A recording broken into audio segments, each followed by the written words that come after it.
Assalamualaikum warahmatullahi wabarakatuh. Kun odeeffannoo keenya balballoomii dhimbibbaa miidiyaalee idil addunyaa caamsaa 23 sanbata xiqqaa galgalaa qophii afaan Oromoo CTN irraa isiniif dhiyaatudha. Odeeffannoon keenya sanbata xiqqaa galgalaa dhimmoota jajjaboo baagidduu galeessa waraana guyyoota 40 booda hojmata Diplomaasiin lafarra shonkoqaa dhufee fi diplomaasiin Ijibbaata Islaam Abadii fi Ameerikaan yaaddoo waraana hamaa keessattuu sirna warraaqsa eegdota Riippaabilikii Islaamaa fi Mushtabaa Kaamil irratti banuuf qophii xumuruu kan jedhan dhaadannoodhamoo waraanichi dhugumaa Ijibbaanni hojmaata diplomaasii Teheraan harka micciiraniitiin gama waraanatti ceesisuudhaaf murteen gamtaa tokkummaa biyyoota Awurooppaa har'a Siwiidinitti taa'aa jiranii fi ministeerri damee alaa Ameerikaa Roobiyoon Siwiidin gamtaa neetoo irratti argamuun maaliif kan jedhuu fi qondaaltonni hojmaata diplomaasii biyyoota Gulf State Country jedhaman keessaa biyyi xiqqoon baagidduu galeessaa Qatar Dohaanis hoogganaa raayyaa ittisa waliigalaa Islaam Abad Fiild Maarshaal Asiif Muniir wajjin diplomaasiin yaadrimaaf Ijibbaanni sa'aatiiwwan muraasa gama waraanatti osoo hin ceene Paakistaan carraa kanatti fayyadamuu qabdi maqaa jedhuun qindoomina Ameerikaa wajjin diplomaatonni Qaataris Teheraanitti argamu. Tibba kana qoonsilaan beekamaan Islaam Abad Qaataritti argamu haleelamuu fi duddubbee kana Ameerikaaf Israa'el jiraannaan gatii guddaa kafalu jechuun Fiild Maarshaal Asiif Muniir fi mootummaa Paakistaan dubbiin garamitti awwaalamti kan jedhaniif dhiba Emiraatiif Saawud Arabiyaa gamtaan tokkummaa yookiin Islaamic NATO Nation jechuun har'ammoo Iraan kana hundeessuu keessatti shoora olaanaa taphataa jirti jechuun hamatamaa jiraachuu fi maaddeen cancala yookiin maarsaliitiif sabquunnamtiiwwan intarneetaa ulaa Hormuz jalatti argamuun wanti qilleensarraan balali'us ta'eeti kan dachee jala jiru inuma carraa waraana Ameerikaaf Israa'el narratti bananii wal qabsiise. Iraan amma dandamadhe galatoma waan jette fakkaatti. Imalli taareen irraa Islaam Abad Raashiyaa akkasumas Beejingitti qondaaltonni Iraan taasisanii fi Waashingitan irraa gara Islaam Abadii fi biyyoota Awurooppaa taasisan kun maali laata? Ameerikaan sadarkaa kanatti maaliif Iraan sodaatte? Deebii isinumaaf dhiisa. Rabbiin bilisummaaf dheebuu bilisummaa Filisxeemiif uummata Gaazaa lubbuun jiraanne nu haa agarsiisu. Obbolummaan tokkummaan ceemsi guddinaa fi walooma qaroomaa dhaloota jaarraa 21ffaa waadaa nagayaatiin ni mirkanaa'a. Kun odeeffannoo keenya CTN dhimbibbaa maddeen miidiyaalee idil addunyaa dambooba rogaaf rogeeyyii miidiyaalee jajjaboo idil addunyaa wabeeffatan caamsaa 23 sanbata xiqqaa galgalaatiin eeyyee hagoo bohaarree walitti deemna. Ana diana rama rama rama kani desera rama kani ana diana rama rama kani desera rama kani itti kajela male nama babdu dalale ejuma ka kimole dale ho itti kajela male nama babdu dalale ejuma ka kimole dale kajela male amamba sudalale yetu makati mole dale ho itti kajela male amamba sudalale yetu makati mole dale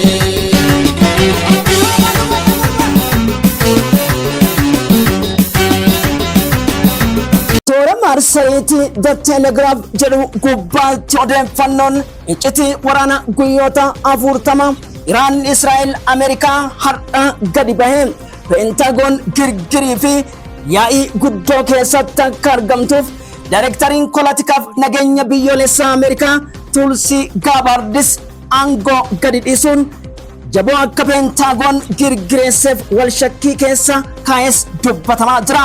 Sirni Patriot qorannaa farra misaayilotaa fi wabii Ameerikaanotaa taar teekinooloojii difeensi jedhamu dabalatee kutaan seentigoomif Israa'elitti kan argaman 200 ol barbadaa'an.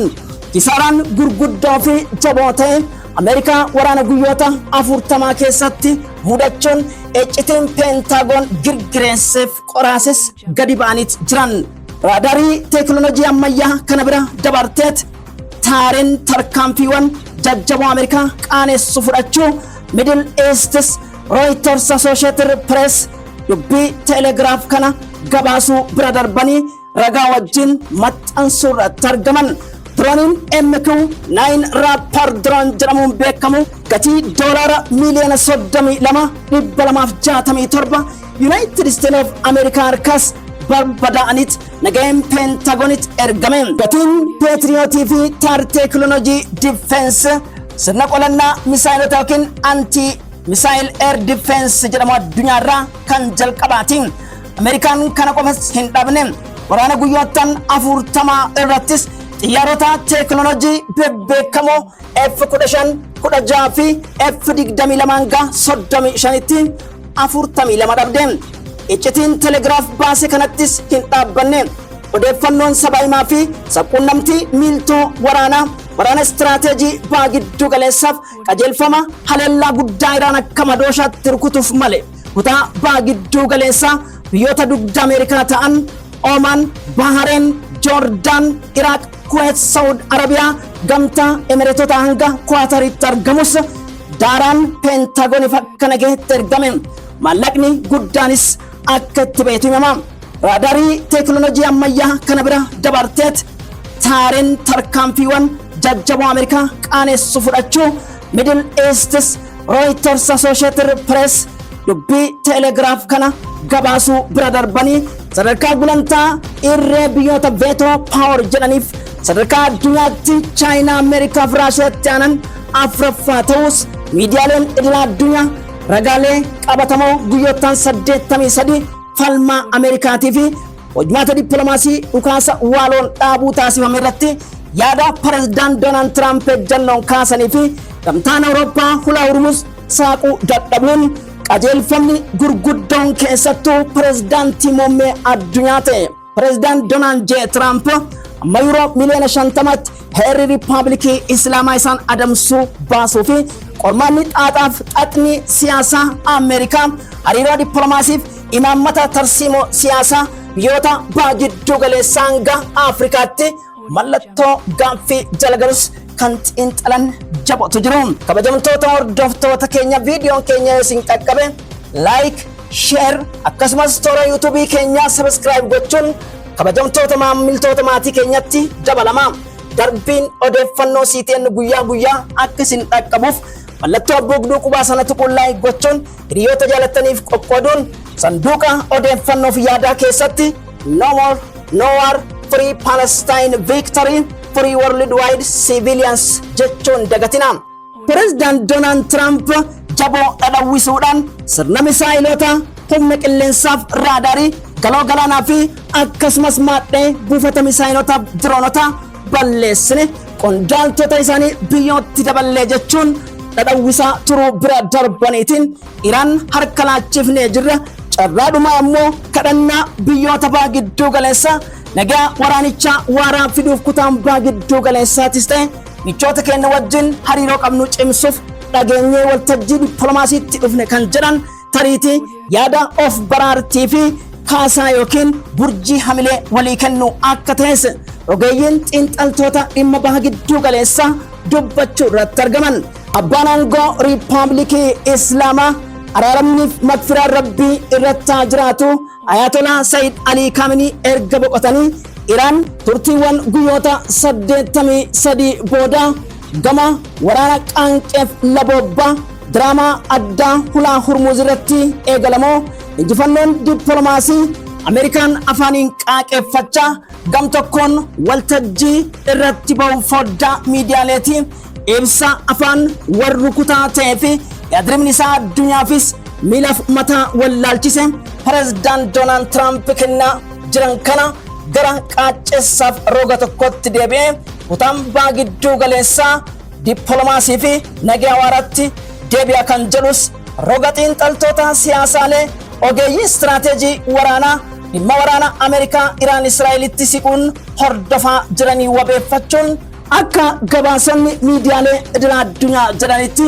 tapha kaamini abbaan aangoo riippaabilikii islaamaa sirni gabbisa yuuraaniyeemii badhaadhe kan riippaabilikii islaamaa mooskoos beejingis hin deemu dachii iraanotaa keessaa hin bahu jechuun tarii dhibaaf dhibaayyuu waraana baagidduu galeessaa gama waraana qaanqeef labobbaa diraamaa addaa hulaa hurmuuz irratti eegalamoo injifannoon dippiloomaasii Amerikaan afaaniin qaaqeeffachaa gam tokkoon waltajjii irratti bahu foddaa miidiyaaleeti ibsa afaan warri kutaa ta'ee fi yaadrimni isaa addunyaafis miilaf mataa wallaalchise pirezidaant Doonaald Tiraamp kennaa jiran kana gara qaacceessaaf roga tokkotti deebi'ee kutaan baagidduu galeessaa dippiloomaasii fi nagaa waaraatti deebi'a kan jedhus roga xiinxaltoota siyaasaalee ogeeyyii istiraatejii waraanaa Ameerikaa Iraan Israa'elitti siquun hordofaa jiranii wabeeffachuun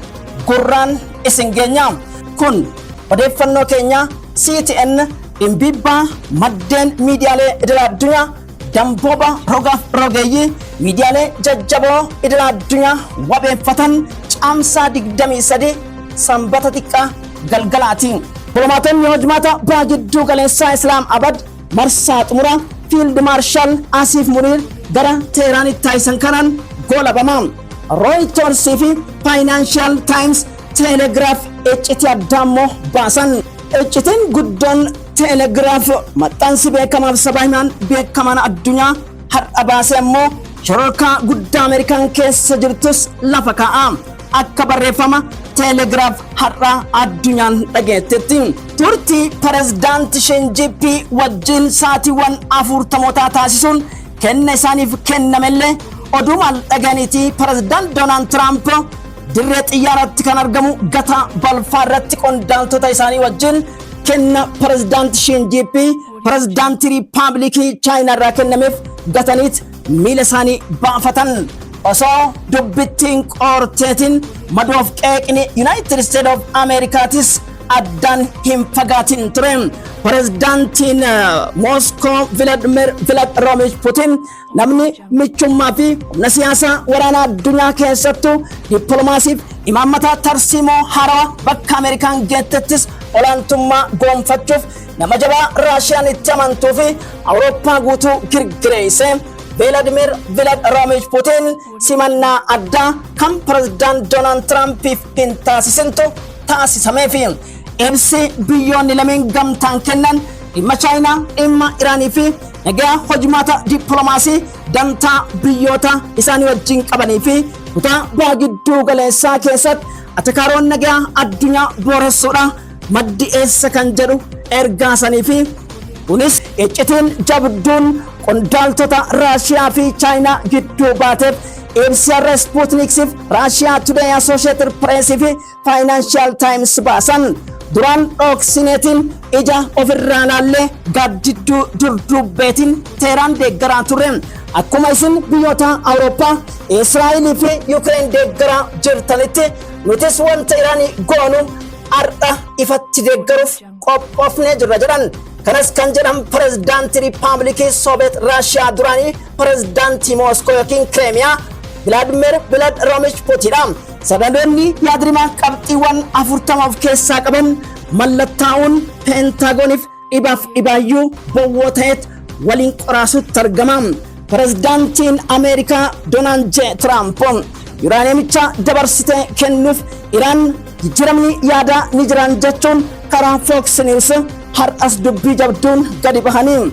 Siwiidinitti kan argamu ministeerri damee alaa Ameerikaa Maark Roobiyoon dhimmoota deeggarsa humna hulaa hurmuuz bansiisuu biyyoota gamtaa tokkummaa kaaba Atlaantikii yookiin National Treaty Organization neeto wajjin dabaaluuf maal murteessan laata? Dippiloomaatonni hojmaata baagidduu galeessaa Islaam Abad marsaa xumuraa Fiild Maarshaal Asiif Muniir gara Teeraanitti taasisan kanaan goolabamaa. Rooyitoorsii fi Faayinaanshiyal Taayims Teelegiraaf iccitii addaa immoo baasan. Kisaaraan gurguddoo fi jaboo ta'e Ameerikaa waraana guyyoota 40 keessatti mudachuun iccitiin Peentaagoon girgireesseef qoraases gadi ba'anii jiran. Kabajamtoota hordoftoota qophii afaan Oromoo CTN damboobaaf dhimbibbaa miidiyaalee idilaa addunyaa. Pirezidaantiin Ameerikaa Doonaald J. Tiraamp Uraaniyamicha dabarsitee kennuuf Iraan jijjiiramni yaada ni jiran jechuun karaa Fox News har'as dubbii jabduun gadi bahanii. Siwiidinitti kan argamu ministeerri damee alaa Ameerikaa Maark Roobiyoon dhimmoota deeggarsa humna hulaa Hormuz bansiisuu biyyoota gamtaa tokkummaa kaaba Atlaantikii yookiin National Treaty Organization NATO wajjin dabaluuf maal murteessan laata? Mark Rutte barreessaan gamtaa tokkummaa kaaba Atlaantikii yookiin NATOtis dubbii jabduu dubbatan.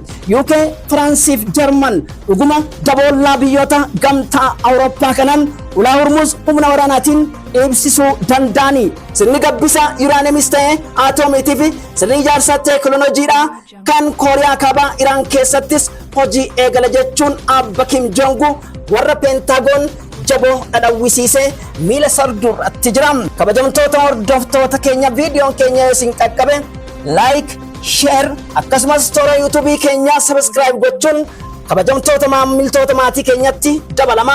Nageenya addunyaa keenyaaf nageenyi baha gidduu galeessaaf guutummaa Afrikaatiif sibiilota addunyaa Iraan, Israa'eliif Ameerikaa gidduuttis akka dhufu abdii qabna. Dhaloonni sooshaal miidiyaa gargaaramu nagaa waaraa addunyaatiif wal wajjin akka hojjetus abdii keenya. Obbolummaan, tokkummaan, cimsi guddinaa fi walooma qaroomaa dhaloota jaarraa 21ffaa waadaa nagayaatiin ni mirkanaa'a. Peace has not alternative. Turtii gaarii.